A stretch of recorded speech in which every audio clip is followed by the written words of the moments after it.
오늘은 사순절 특세 25번째 날로 땅에서 올라온 짐승의 환상에 대해 살펴보려고 합니다.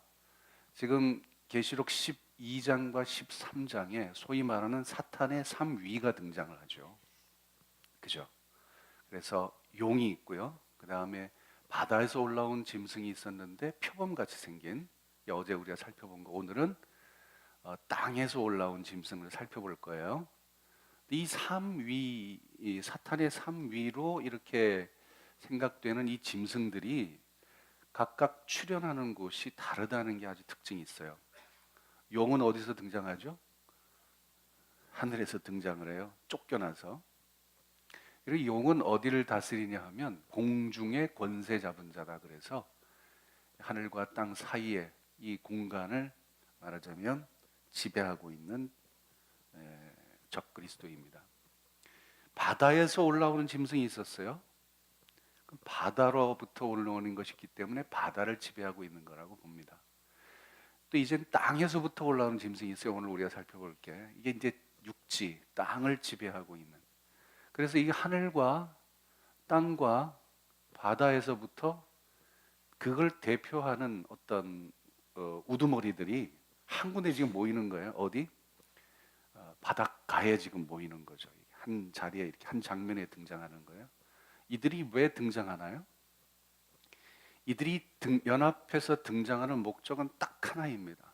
그건 뭐냐 하면 교회와 성도들을 핍박하고 박해해서 마침내 배교하게 만드는 거예요. 적그리스도는 항상 그렇습니다. 그들의 목표는 세상 사람들, 예수 안 믿는 사람들이 최종 목표가 아니에요. 그들은 이미 자기 밥인데 뭐.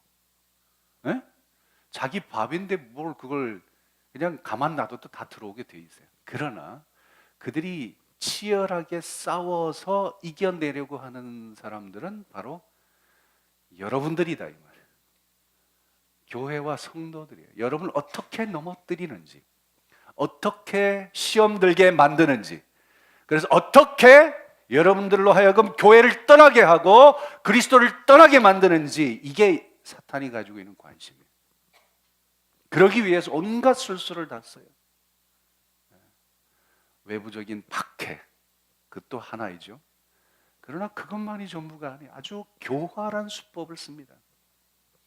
그런데 어제도 잠깐 살펴봤지만 속아 넘어가는 사람들이 더러 생기죠.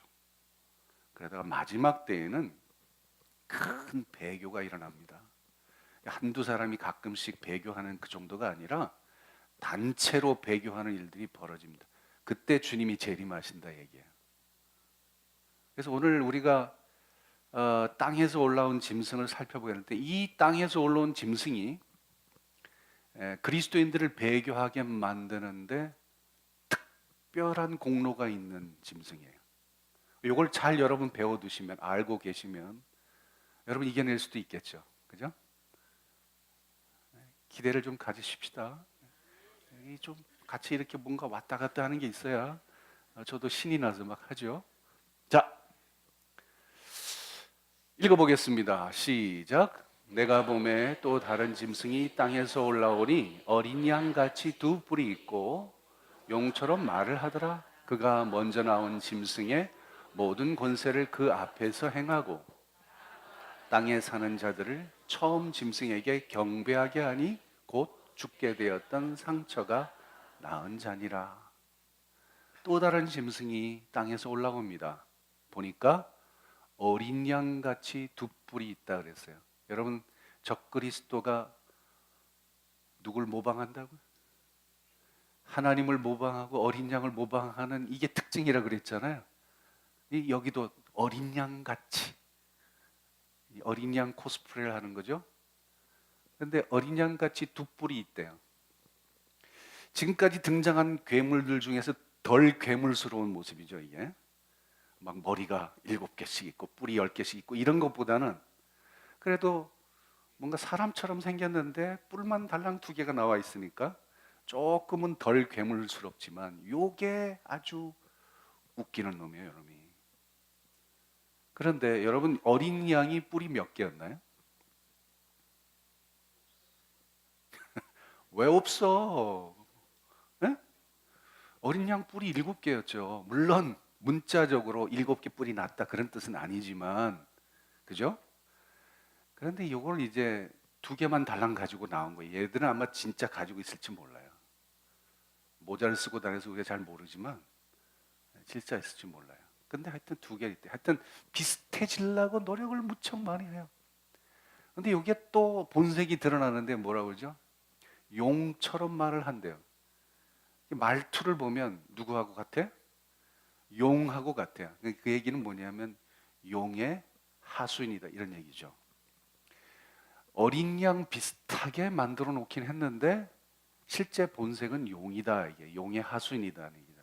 이중성이 이 속에 들어가 있는 거죠.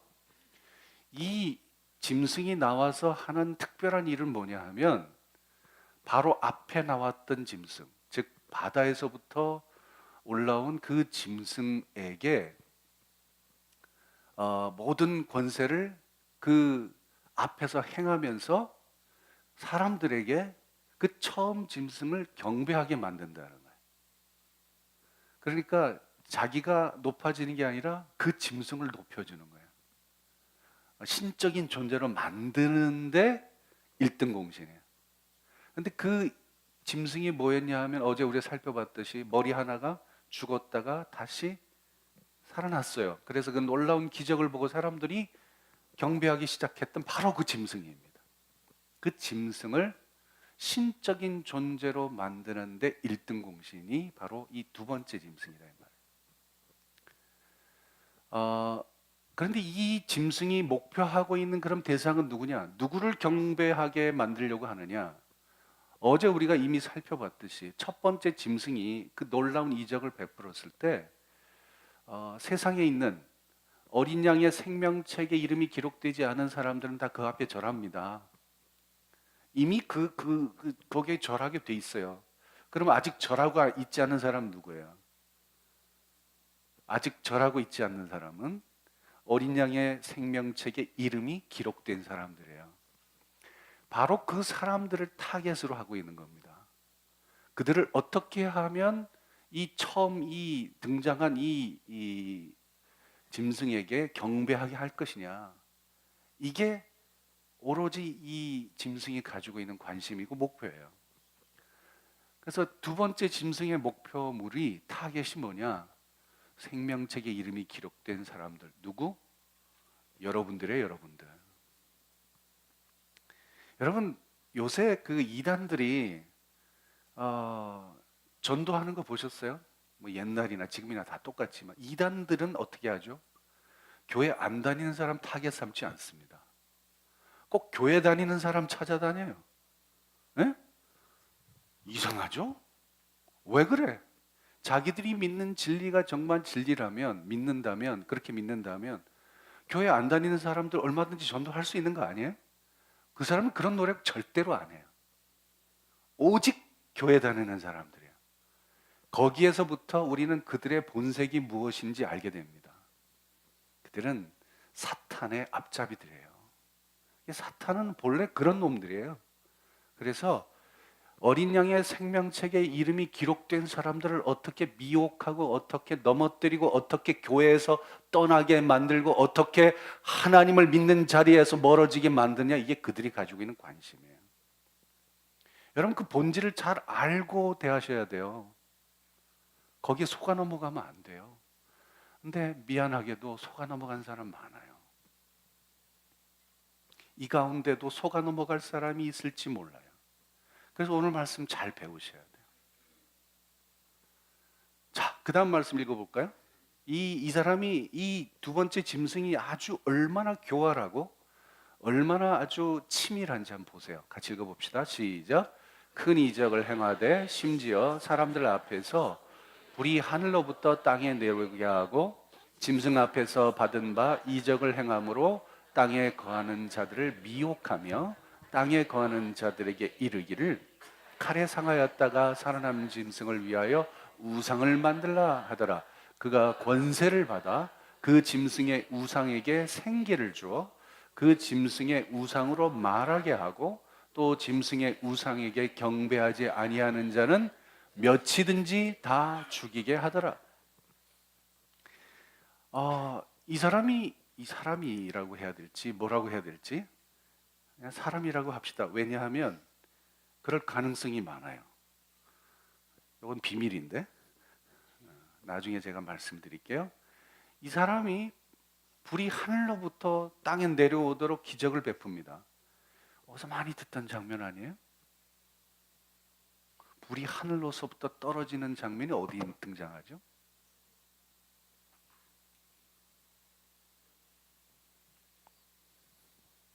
너무 많이 들어가지고 너무 많이 알고 있어서 대답하기가 곤란하시죠? 예, 엘리야 얘기예요, 엘리야 얘기. 불이 하늘로 떨어져 가지고 제단에 불을 태우고 그런 얘기 아닙니까, 그거? 그걸 이 사람이 보이는 거예요, 그거. 그러니까 사람들이 또 와, 이렇게 되는 거죠. 거기다가 이제 자기 이제 끈악풀이 되고 이제 자기가 포섭한 사람들을 부추겨 가지고 처음 등장했던 그 짐승의 우상을 만들게 합니다. 그리고 그 짐승의 우상을 딱 만들어 놓고 우상이라는 게 뭐죠? 그냥 만들어 놓은 거잖아요. 그죠? 부처님처럼. 저기 여러분 언제 한번 이집트 가실 일이 있으면 룩소라고 하는 곳을 꼭 한번 방문해 보세요. 룩소에 가면 그 당시 이집트 사람들이 믿던 그 우상들이 얼마나 웅장하게 만들어 놨는지를 여러분 그 현장을 볼 수 있을 거예요. 이렇게 보려면 이렇게 봐야 돼, 이렇게. 얼마나 높으면 목이 뒤로 꺾어져서야 저 꼭대기가 보이는 그런 우상들을 크게 만들어 놓고 그 크기만 해도 압도가 되는데 이 입을 벌여서 막 말을 하는 거예요, 이게. 사람들이 놀래 자빠지는 거지 뭐. 그래서 사람들이 거기다가 그냥 경배하지 않을 수가 없게 되고 경배하지 않는 사람들은 숫자가 몇이 됐든지 한두 명 정도가 아니야. 이건 뭐 수천 명, 수만 명 상관없이 다 죽여버리는 거예요. 이 죽임을 당하는 사람들은 누굴까요? 이게 생명책에 이름이 기록된 사람들이죠. 근데 그게 박해가 너무 극심하면 살아남을 방법을 찾겠죠. 그죠? 그래서 타협하기 시작하고 그래서 배교까지 나가게 되는 겁니다. 아무튼 지금 이 짐승이 뭘 하고 있는지 한번 보세요. 그 다음이 더 교활해요. 같이 읽어볼까요? 시작. 그가 모든 자, 곧 작은 자나 큰 자나 부자나 가난한 자나 자유인이나 종들에게 그 오른손이나 이마에 표를 받게 하고 이 표를 가진 자 외에는 매매를 못하게 하니 이 표는 곧 짐승의 이름이나 그 이름의 수라 이렇게 돼 있어요. 우리가 이미 그 도미티아누스 황제의 우상 숭배, 그 황제 숭배의 그런 어떤 경제적인 법에 대해서 우리가 좀 살펴본 적이 있었죠. 그래서 우상을 숭배를 하게 되면 황제가 표를 하나 줘요. 그럼 그 표를 가지고 가서 경제 활동을 할 수 있게 만들었던 그 배경을 우리가 알고 있기 때문에 이 이야기도 충분히 이해할 수가 있어요. 이거는 그렇다고 해서 도미티아누스 황제를 지금 적그리스도 이 두 번째 짐승이라고 생각한다고 생각하시면 안 돼요. 전혀 다른 이야기입니다. 이건 마지막 때 주님이 재림하시기 직전에 나타나는 그 무법자에 대한 이야기입니다. 만일 도미티아누스 황제가 바로 이 무법자였다면 주님의 재림이 이미 있었어야 되죠. 도미티아누스가 언제 쓱 사람인데 지금 사도 요한 시대 사람인데 그죠? 그러니까 그건 말은 맞지 않고 아무튼 그 경제적인 정책은 아주 비슷하다 이 말이죠. 그래서 그 우상에게 절을 하고 그런 사람들에게만 이마에 또 오른손에 표를 받게 하고 이 표가 있어야만 경제 활동을 하게 만든다 그 얘기입니다. 그 기본적인 컨셉은 도미티아누스 황제로부터 빌려온 것처럼 보입니다. 근데 이게 더 교묘한 일이죠. 요한계시록 22장 이게 제일 끝장인데요. 새 예루살렘이 완성돼 하나님 나라가 완성되고 그 하나님 나라에 들어가 있는 사람들에 대한 묘사입니다. 거기 보니까 하나님의 종들이 있는데 하나님을 섬겨요. 하나님을 페이스 투 페이스, 얼굴을 맞대고 봐요. 그런데 그들의 이마에 뭐가 있어요? 하나님의 이름이 새겨 있어요. 어린 양의 이름이 새겨져 있어요. 그러니까 그 자리에 들어가려면 하나님의 이름이 새겨진, 이걸 인침을 받았다 이렇게 표현하기도 하고, 어린 양의 이름일 수도 있고, 그렇지만 여하튼 그 표식을 가진 사람이 그 자리에 들어가 있는 거예요. 그런데 현실적으로는 어떻게 되죠? 적그리스도의 표를 받지 않으면, 그러면 경제 활동을 못 해요. 여기서 현실적으로 큰 문제가 생기는 거죠. 자, 그러니까 이게 둘 중에 하나를 선택해야 되는데, 이런 아주 뭐랄까, 이게 아주 뭘 선택하기도 힘든, 하나님을 선택하자니 현실적으로 먹고 살기가 힘들어요.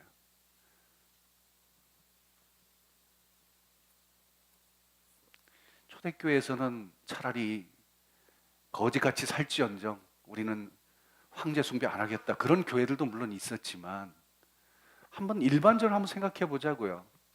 여러분, 하나님을 선택하면 여러분 돈을 못 벌어요. 돈을 못 벌면 먹고 살 일이 막막한 거예요. 그저 겨우 입에 풀칠하고 살 정도? 하루에 한 끼 정도 먹으면 아주 호화로운 정도? 여러분, 그런 삶이 평생 계속된다면 여러분 그렇게 할 수 있을까요? 또 그렇다고 해서 사탄을 선택해요. 적그리스도하고 협력해요. 그러면 잘 먹고 잘 살 수는 있겠지만 마지막에는 하나님 나라에 못 들어가요. 참 이게 힘든 일이죠. 여러분, 이게 간단한 일이 아니에요. 이 경제적인 문제라고 하는 것이 간단한 일이 아니에요. 그래서 여러분들이 이 초대교회 이 당시부터 시작해서 지금까지 계속되는 갈등이 바로, 모든 세대의 그리스도인들이 가지고 있는 갈등이 바로 이런 거예요. 이런 거. 예수를 잘 믿자니 돈이 안 벌리고, 돈을 따르자니 신앙을 잃어버리게 되겠고, 뭐 이런 갈등들이 우리에게 늘 있는 겁니다. 바로 그 갈등이 최고조에 달하는 것이 바로 이 마지막 때의 모습이다 하는 것이죠. 자, 이런 상황에서 바로 큰 배교가 일어나게 되어 있다는 거예요. 그러니까 제가 우스갯소리로 가끔씩 얘기합니다만, 뭐니 해도 머니가 문제예요. 여러분, 이 머니가 신앙을 왔다 갔다 하게 만들어요. 믿음이 무슨 다른 박해가지고 배교하는 일이 물론 생길 수도 있죠. 그렇지만 그보다 더 훨씬 많은 큰 배교가 돈 문제 가지고 생기는 거예요. 자, 그러면 이 두 번째 짐승의 실체가 궁금해지죠. 여기가 여러분들이 가장 관심을 가질 수 있는 부분입니다. 오늘 읽어보신 분들은 이 짐승의 숫자를 알고 계세요. 숫자가 뭐죠? 666이에요. 그래서 이게 아주 오래 전부터 이거 아주 설명하는 사람들이 많았고, 아직도 해결되지 못하고 계속 가고 있는 문제입니다. 자, 이게 아까 지금 한 얘기입니다. 그 오른손이나 이마에 표를 받게 하고 누구든지 이 표를 가진 자 외에는 매매를 못하게 하는데, 이 표에 숫자가 있는데 그 숫자가 짐승의 이름이나 그 이름의 숫자다 이렇게 표현하고 있어요. 이름이 새겨져 있는데 그게 숫자다 그런 말이죠. 자, 제일 마지막 말 18장 같이 읽어볼까요? 시작. 총명한 자는 그 짐승의 수를 세어보라. 그것은 사람의 수니 그의 수는 666이니라. 여러분, 요한계시록을 전체를 다 묵상하진 않았어도 이 말씀을 묵상해 보신 분들은 많이 계실 거예요. 많이들 보셨을걸요 아마. 또 주워 들은 풍월들도 많죠. 666이 또 뭐라고 그러더라 그러면서 가더라 그러면서 또 여러분 나름대로 또 썰을 풀 수도 있을지 모르겠어요. 조심하세요. 그런데 여러분, 제가 이제 설명을 드릴 텐데 얼마나 잘못 알고 있는 사람들이 많은지 제가 이제 설명을 드릴 거예요. 보세요. 이거는 분명한 것은 그것은 사람의 수다 그랬어요. 사람의 수란 얘기는 man's number, 다시 말해서 the number of a man입니다. 한 사람의 숫자예요. 한 사람을 지칭하는 숫자예요. 근데 숫자인데 그게 숫자가 아니라 사람을 가리키는 거라니까요. 사람의 이름을 가리키는 거나 사람의 무슨 타이틀을 가리키거나 어떤 그 사람의 특징을 그 사람을 가리키는 말이 숫자로 표현되어 있다는 얘기예요. 그게 666이라는 얘기입니다. 그런데 이걸 풀려면 지혜가 필요해요. 오늘 우리 본문에는 지혜가 여기 있으니 이렇게 돼 있지만 사실 이거는 NIV 성경 표현이 맞아요. This calls for wisdom입니다. 이거 풀려면 지혜가 있어야 됩니다. 그런 얘기예요. 근데 이 지혜가 헬라어로는 소피아라고 그러는데 이 지혜가 그냥 세상의 지혜, 사람들의 어떤 이성적인 어떤 지혜, 그것 가지고 풀면 더 복잡해져. 지금까지 복잡한 설명들이 다 거기서 나오는 것들이에요. 진짜 지혜는 어디 있어요? 하나님의 말씀이 지혜예요. 하나님의 말씀으로 풀어야 돼요. 근데 하나님의 말씀으로 안 풀고 자꾸 자기 나름대로 막 풀어대니까 온갖 잡다한 이야기들이 나오는데 여러분 그 잡다한 이야기들의 홍수 속에 여러분들이 뭐가 답인지도 모르고 지금까지 신앙생활을 해온 거예요. 제가 오늘 확실하게 정리를 해드릴게요. 오늘 나온 사람들은 아주 수치 맞은 게요.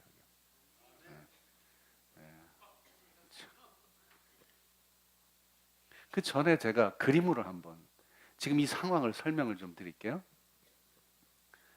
자, 여기가 누구? 용입니다.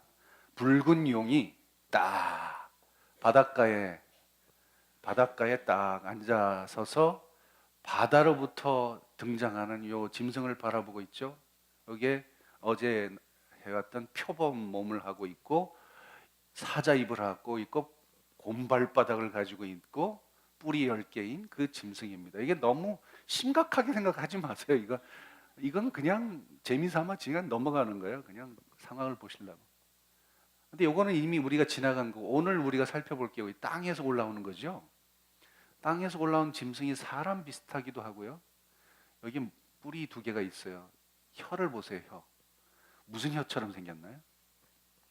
뱀 혀처럼 생겼죠. 말을 기가 막히게 하는 거야. 이게 세요. 누구처럼. 말한단 기가 막히게. 그래가지고 보세요. 우상을 만들었는데 이 하늘에서 불이 떨어지게 만드는 그게. 요 우상인데 이 우상이 어느 모양이에요? 바로 요런 모양으로 만든 거예요. 여기다 우상을 만들어 놓고 사람들한테 거기다가 절을 하게 만드는데 사람들 표정을 보세요. 행복해 안 해요? 너무너무 행복한 거야. 근데 얼굴 이마에 보세요. 여러분 잘 안 보이죠? 666이라고 다 써 있고요. 여기는 사람 손등에 666이라고 써 있고 여기 한두 사람이 아니에요. 바글바글해. 그 앞에서 바글바글해요. 바글바글.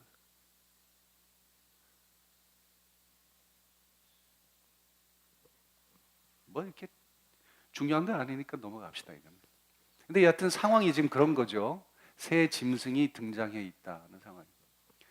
자, 그러면 이 두 번째 짐승이 666이라고 하는데 이 666이 도대체 사람의 이름이라고 하는데 그걸 어떻게 풀까? 이게 이제 우리의 오늘 관건입니다. 왜냐하면 이걸 알아야 그 다음 이야기가 가능해지니까요.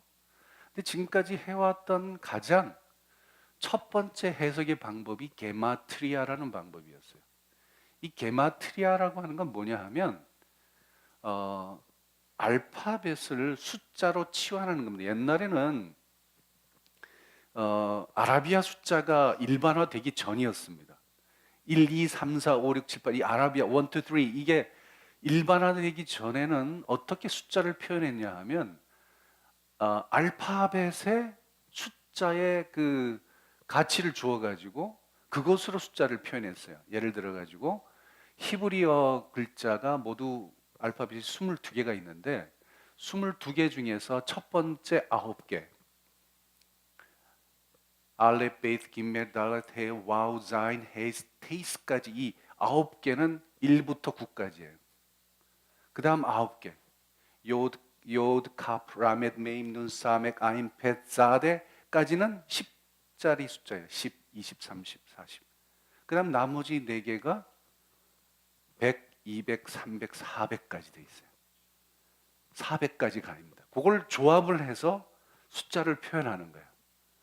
여러분 그 히브리어 원어를 보게 되면 이 알파벳 가지고 조합을 해서 숫자를 표현하는 것들이 상당히 많이 있어요. 이게 게마트리아입니다. 그래서 이거를 영어로는 numerology라고 그러는데요. 우리말로는 수비학 이렇게 표현합니다. 숫자에 비밀이 있다는 거죠.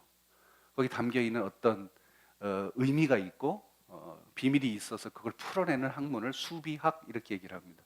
이게 다 게마트리아라는 말 속에서 나온 거죠. 자, 이런 식으로 666을 푸는 거예요. 그럼 666을 그런 조합이 많을 수 있잖아요.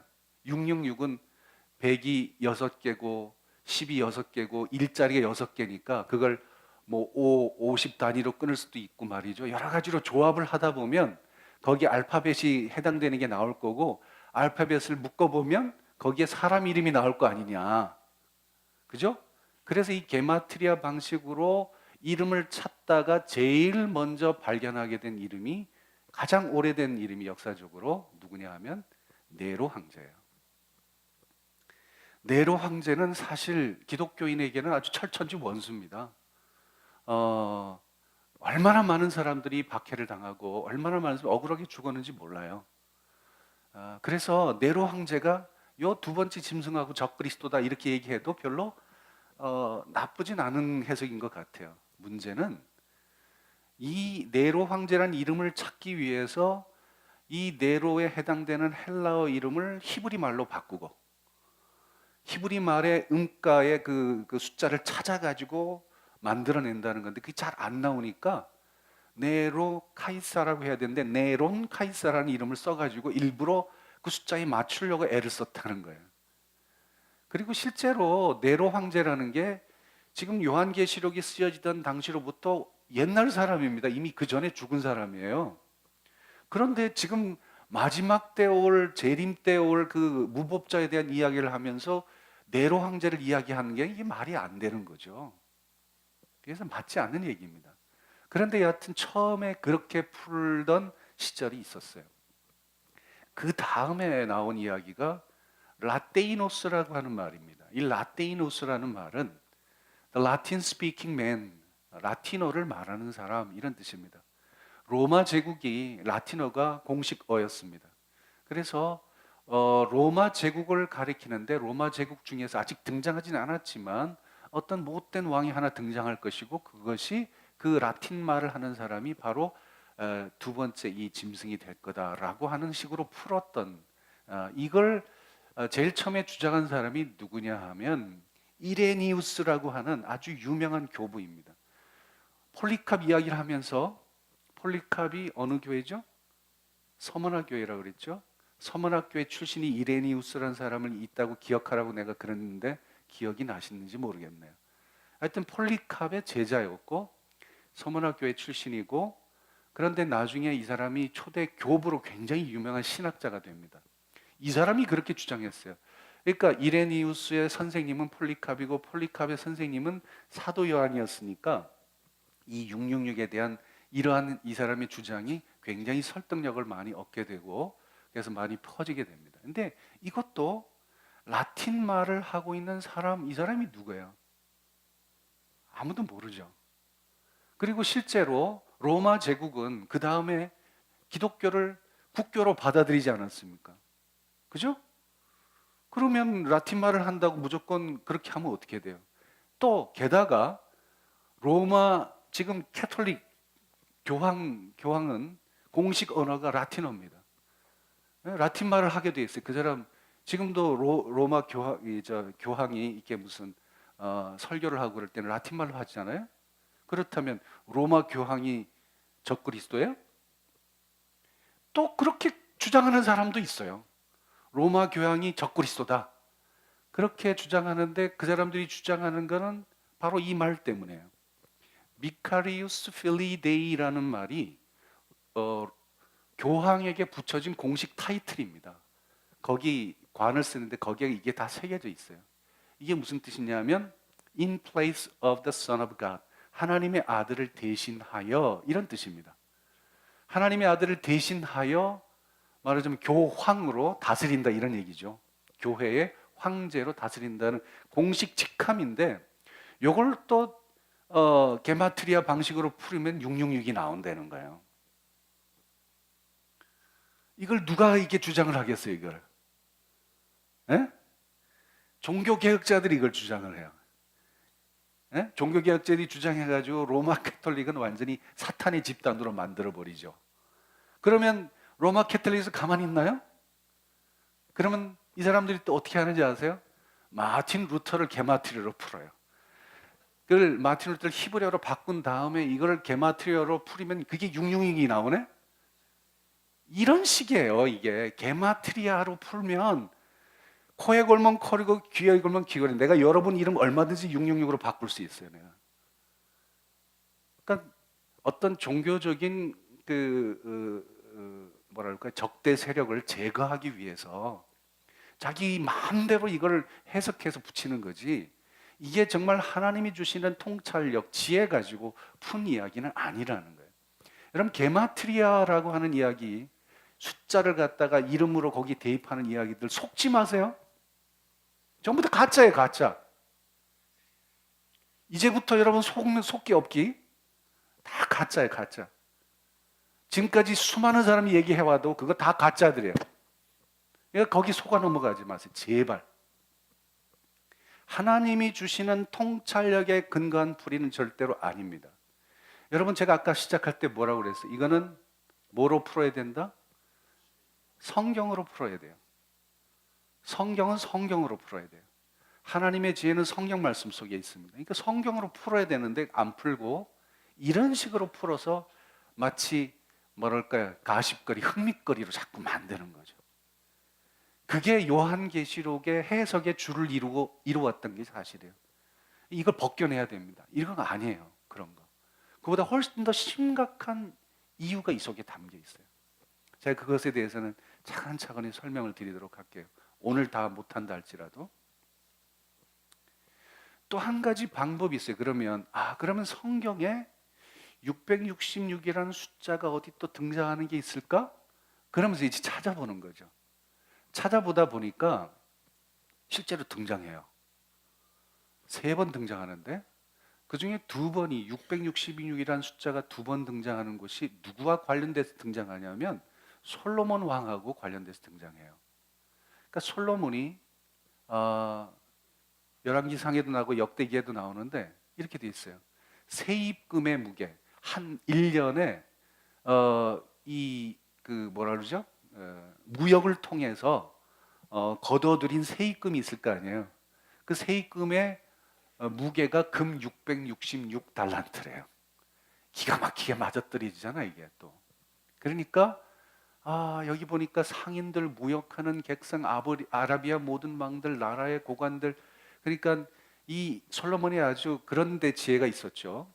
육상을 통해서도 그 교통이 요지니까, 또 해상을 통해서도 아주 그런 일들을 잘했고, 그런 무역업을 통해 가지고 많은 수익을 얻게 되었어요. 1년에 666달란트면 엄청난 금액입니다. 이게. 제가 이거 지금 풀어서 설명드릴 수는 없어요.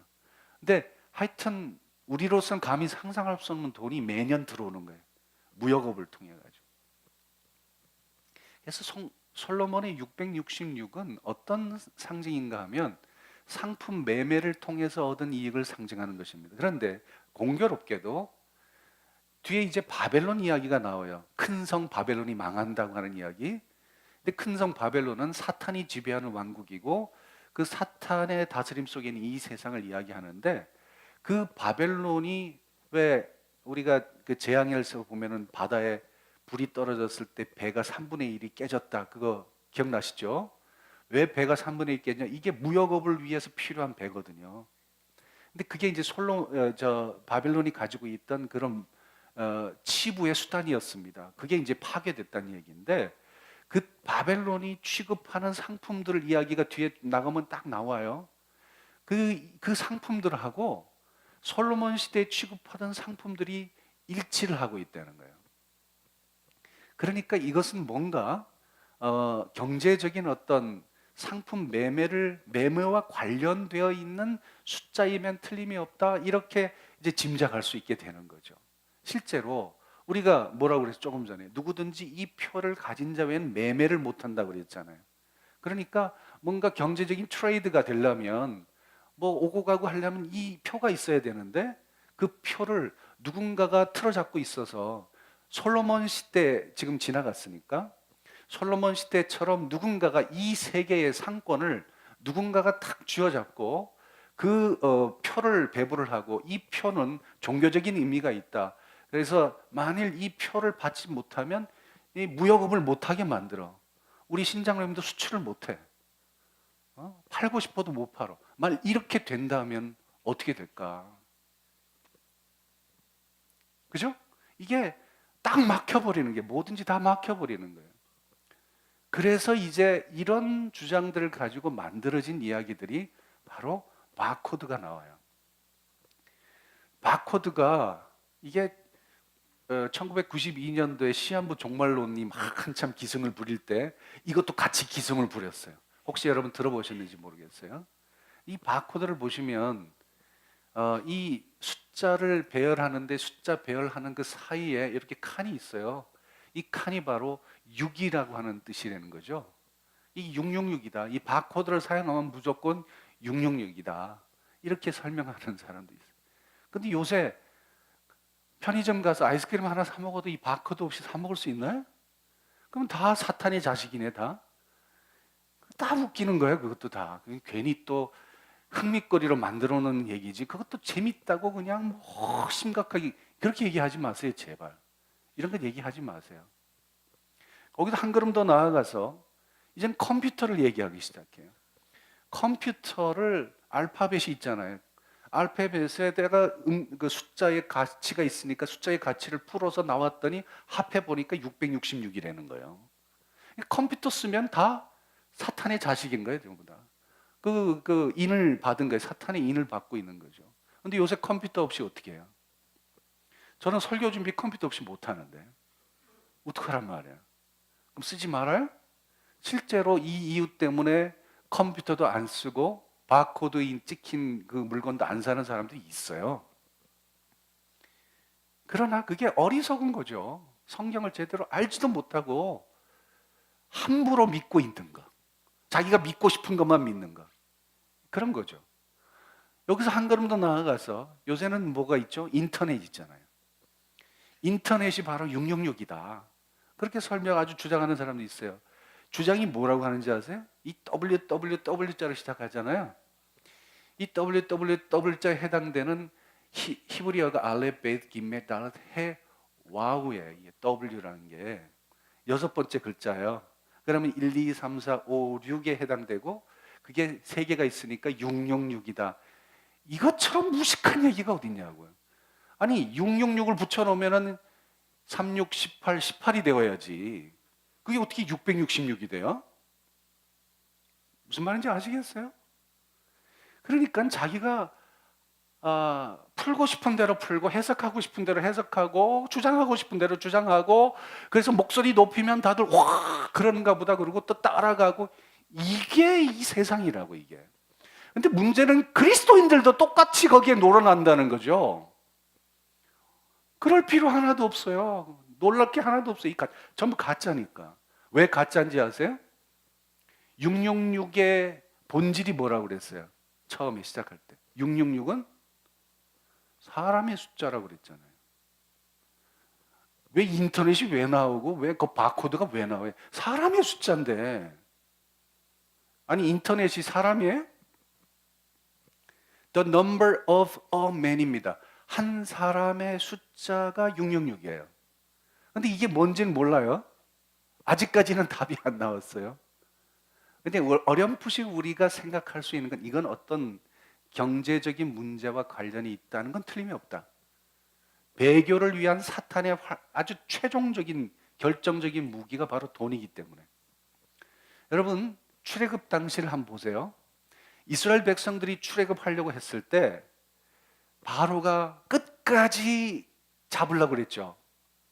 그러면서 이스라엘 백성들하고 타협을 하는데 계속 재앙은 심해지고 보내지는 않을 수는 없고, 그러나 보내기는 아깝고, 그래가지고 계속 타협을 하는데 맨 마지막까지 붙들었던 게 뭔지 아세요? 재물은 제발 놔두고 가라는 거예요. 소와 양들은 내비두고 가라는 거예요. 어? 왜? 이게 있으면 갔다가 올 거니까. 사탄이 우리에게 가장 치명적인 무기로 사용하는 게 돈이라는 거 여러분 아셔야 됩니다. 돈 가지고 넘어가는 사람들이 얼마나 많은지 아세요? 이거는 666 이것과 상관되어 있는 어떤 사람이 되었든 어떤 세력이 되었든 틀림없이 이건 돈 문제다. 돈 가지고 미혹하고 돈 가지고 넘어뜨리고 돈 가지고 교회를 떠나게 만들 거다. 그래서 거기에 배교, 큰 배교가 일어날 거다. 이건 틀림없는 사실이에요. 그러나 그 일을 하는 사람이 누구인지, 어떤 시기에 등장할 것인지, 또 어떤 사람, 그 진짜 그 실체가 누구인지 아직은 우리가 이야기를 못하고 있습니다. 왜냐하면 이게 한 가지 힌트가 남아 있는데요. 성경은 성경으로 제가 풀어야 된다고 말씀드렸는데 한 가지 남아있는 마지막 힌트가 어디 나오냐 하면 요한계시록 뒷부분에 나와요. 그러니까 제가 미리 하면 재미가 없잖아요.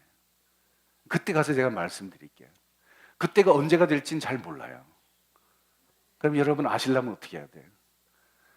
매일 나와서 확인할 수밖에 없어요. 왜냐하면 제가 말씀을 묵상하다가 언제 이게 튀어나올지 몰라요. 그래서 제가 그때까지 세이브를 해두는 거예요. 개봉박두. 그런데 여러분, 여기서 우리가 빠지지 말아야 될 게, 이런 어떤 함정에 빠지지 말아야 될 게 있어요. 우린 이런 논의를 하게 되고 이런 논쟁을 하게 되면 거기 빠져버려요. 그 문제의 본질은 그게 아닌데 그런 논쟁 자체에 빠져버려가지고 그게 전부인 줄 알아요. 실제로 이 두 짐승이 역사적인 실체가 누구인지, 또 그들이 등장하는 시기가 언제인지를 궁금해하는 사람들이 많이 있어요. 특히 가장 궁금해하는 사람들이 누구냐 하면 세대주의 종말론자들입니다. 세대주의 종말론자들은 이게 나와야 타임 스케줄이 쭉 나와요. 예수님이 재림하시는 시간표가 쭉 나올 수 있거든요. 요한계시록도 이 사람들 연대기적으로 푼다고 그랬잖아요. 연대기적으로 풀려면 그거부터 풀려야 이게 착착착착 해결되는 거예요. 그러니까 이게 민감한 거예요. 그래서 666의 실체가 누구냐 이걸 밝히는 게 아주 혈안이 되고 거기에 목숨 거는 사람들이 잘 안 되죠. 거기 속아 넘어가지 마시라 이거예요. 모든 시대 사람들은 사실 적 그리스도의 위협과 대면하고 살고 있는 겁니다. 그게 마지막 때 정말 최종적인, 그래서 대배교, 큰 배교가 일어나기 전이라 할지라도 누구나 다 적그리스도의 위협과 대면하고 있는 거예요. 이것이 가지고 있는 본질적인 문제가 언제나 모든 세대 사람들이 다 직면하고 있는 문제고, 그것과 씨름하고 살아가는 것이, 영적인 싸움을 하는 것이 이게 우리의 신앙생활이고, 끝까지 믿음을 지켜서 남는 사람들만, 그들만 하나님 나라의 주인공이 될 수 있다는 거예요. 그러니까 여러분 너무 그 이벤트성 그것에 함몰되지 말고 우리가 정말 마땅히 품어야 될 것이 무엇인지, 우리의 영적인 싸움의 본질이 무엇인지 그걸 알고 싸워나가라는 말이에요. 쓸데없는 논쟁에 빠지지 말고. 인내와 믿음, 어제 말씀을 묵상하면서 나눈 이야기인데 그것은요 모든 교회 모든 성도들을 위한 메시지지 마지막 단계에 있는 사람들만을 위한 메시지는 절대로 아니다. 제가 누누이 말씀드렸죠. 요한계시록 묵상하면서 지금 우리가 살고 있는 지금이 종말이에요. 내가 지금 무엇을 선택하고 어디에 있는가가 바로 내 마지막 때의 자리를 예약하고 있는 것이고 그걸 결정해 가고 있는 것이에요. 내가 지금 어떤 마음으로 신앙생활하고 있는가, 그것이 결국은 마지막 때가 내가 하나님 나라의 빛나는 보석이 될지 말지를 결정하는 것이에요. 그러니까 지금 인내하고 지금 믿음 지키고 살아가는 이것이 중요한데, 그 마지막 때, 마지막 단계에 일어날 그 사람이 누군지, 적그리스도의 실체가 뭔지, 여기에 너무 함몰돼 있어가지고 이 싸움을 놓쳐버리면 안 된다는 거예요. 마치, 이게 왜 하울링이 생기냐, 마치 마지막 그 때를 알면 그때까지는 내가 아무것도 하지 않아도 된다고 생각하는 것과 똑같아요. 그때까지는 내 마음대로 살고 내 기분 내키는 삶을 살고 세상 죄를 적당히 지으며 살다가 그때가 되면 그때 가서 정신 차리고 신앙생활 열심히 하면 되지. 요 심보가 우리에게 있는 거예요. 그런 심보를 가진 사람들은 늘 망하게 돼 있다고요. 오늘이 내 종말이에요. 오늘이 나의 마지막일 수 있다는 거죠. 오늘 내가 어떤 마음으로 어떻게 선택하고 살아가느냐가 마지막에 내 모습을 결정하는 거예요. 하루아침에 되는 거 아니지 않습니까? 기름이 하루아침에 준비가 되나요? 지혜로운 5처녀가 준비했던 기름, 평생을 준비한 거예요. 근데 그 준비 안 하고 달랑 등만 준비를 해가지고 형식은 갖추었는데, 교회는 다니는데 신앙생활을 한다고 하는데 그 속에 내용이 없어. 매일매일의 삶을 통해서 만들어내는 기름이 없어요. 그러면 그것처럼 어리석은 게 어디 있어요? 마지막 때 가서 정신 바짝 차리고 준비한다는 거요? 아니에요. 마지막 때는 이미 지금이에요. 오늘이에요. 오늘 안 하면서 그때 가서 어떻게 해요? 그래서 사순절을 제가 오늘 다 설명은 다 못 드렸어요. 앞으로 두고두고 이제 얘기할 거예요. 제가 마지막 시간에 가서 얘기할지도 몰라요. 그러나 여러분 끝까지 가보자고요. 사순절이라고 하는 게 뭘까? 매 순간 매사에 하나님 편을 선택하는 절기, 그런 훈련을 하는 절기다. 저는 그렇게 생각을 하고 있습니다. 여러분, 때로 방황할 수도 있고, 때로 시험을 당할 수도 있고, 때로 관계에 어려운 문을 겪을 수도 있고, 큰 문제에 부딪힐 수 있고 그래요. 그렇지만 그 속에서도 내가 하나님 편을 선택하고 늘 하나님 편에 서려고 애를 쓰고, 그래서 하나님 앞에 예배하는 자리에 나오려고 애를 쓰고, 그런 삶이 하나하나 차곡차곡 쌓여져서 우리가 주님 앞에 준비된 자로 설 수 있게 되는 겁니다. 예? 기분 내키는 대로 살지 마세요. 확 때려치우고 뭐 이런 거 하지 마세요. 세상 사람들이 하는 거예요. 예수 믿는 사람들은 화려하지 않아도 늘 그 자리에 있는 거예요. 어? 그 자리에 있으면서 마땅히 품을 생각 품고 마땅히 해야 할 일을 하고 마땅히 예배하는 자리에 있고, 그러다가 보면 나도 모르는 사이에 조금씩 변화되고 그래서 빛나는 보석이 되는 거죠. 저는 여러분들이, 이 자리에 계신 여러분들이 다 그 자리에 빛나는 보석으로 있게 되기를 축복합니다.